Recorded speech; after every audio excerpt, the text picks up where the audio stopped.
Welcome to horror story NP. मैंने मेरे दोस्तों को बहुत समझाया था, लेकिन मेरे दोस्तों ने मेरी बात पे विश्वास नहीं किया और उन लोग के साथ अनहोनी घटना हुई। दोस्तों, ये कहानी मुकेश और उसके दोस्तों के साथ हुई एक सच्ची घटना है। तो ये कहानी मैं आपको मुकेश के तरीके से बताऊंगा। दोस्तों, मेरा नाम मुकेश है और ये घटना हमारे साथ 8 साल पहले हुई थी। मैं एक बार अपने 2 फ्रेंड के साथ पार्टी करने गया था और हम तीनों खुले मैदान में पार्टी करने के लिए बैठ गए। अब हम बातें करते हुए शराब पी रहे थे। तो कुछ समय के बाद एक मुर्गी हमारे आसपास घूमने लगी। ये देखकर मेरे फ्रेंड मुझे कहने लगे, आज तो शराब के साथ मुर्गी, बहुत मजा आएगा। तभी मैंने अपने दोनों फ्रेंड को कहा कि इतनी रात को मुर्गी कहाँ से आएगी। तो मेरे दोनों फ्रेंड ने मेरी बात को मजाक में ले लिया और वो दोनों मुझे कहने लगे, तुम भी ना इतना क्यों डरते हो।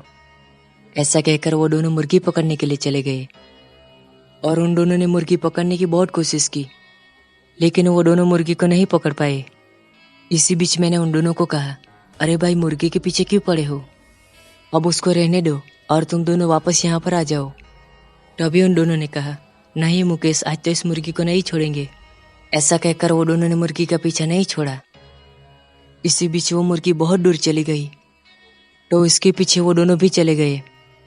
अब उन दोनों के जाने के बाद काफ़ी टाइम हो गया था। तो मैंने वो दोनों को आवाज़ दी कि आप लोग कहाँ पे हो, लेकिन वो दोनों का कुछ भी जवाब नहीं आ रहा था। तब मैं बहुत डर गया और मैं वो दोनों को सभी जगह ढूंढने लगा, लेकिन वो दोनों कहीं पे नहीं मिले। तभी मैं बहुत डर गया और मैंने ज़ोर ज़ोर से वो दोनों को आवाज़ दी।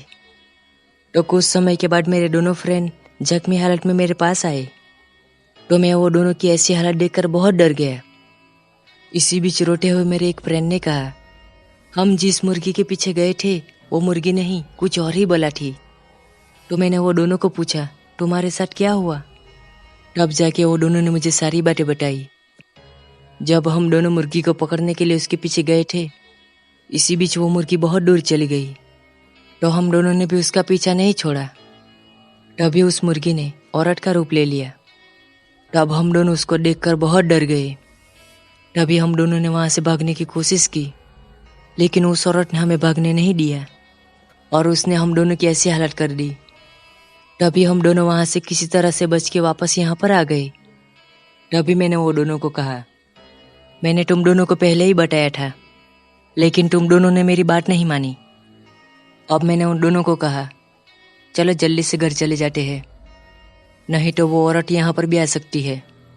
तब जाके हम तीनों अपने अपने घर चले गए और सुबह होते ही वो दोनों फ्रेंड मेरे घर पे आए और मुझे बताया कि वो औरत हमारे दोनों के घर पे आई थी और हम दोनों को बहुत डराया। फिर वो दोनों मुझे कहने लगे, हमें बचा लो वरना वो हम दोनों को मार डालेगी। तभी मैंने सोचा कि पंडित को बुलवाता हूँ, कुछ ना कुछ तो हल तो निकल ही जाएगा। ऐसा सोचकर मैंने वो दोनों के घर पे पंडित को बुलवाया। तो कुछ समय के बाद पंडित मेरे घर पे आ गया और पंडित के घर पे आने के बाद मैंने पंडित को सारी बातें बताई। तो इसी बीच पंडित ने कहा, ये दोनों के घर पे पूजा करनी पड़ेगी, तब जाके ये बला दूर होगी। तब जाके पंडित ने वो दोनों के घर पे पूजा हवन किया और पंडित ने जाते हुए कहा, वापस वो जगह पे कभी नहीं जाना। ऐसा कहकर पंडित चला गया। तब से वो औरत वो दोनों को कभी नहीं दिखाई दी। तभी से वो दोनों ऐसी शैतानी करना ही भूल गए, लेकिन वो कौन थी वो हम आज भी नहीं जान पाए। दोस्तों, कैसी लगी मेरी कहानी? अच्छी लगी तो लाइक शेयर सब्सक्राइब जरूर कीजिए।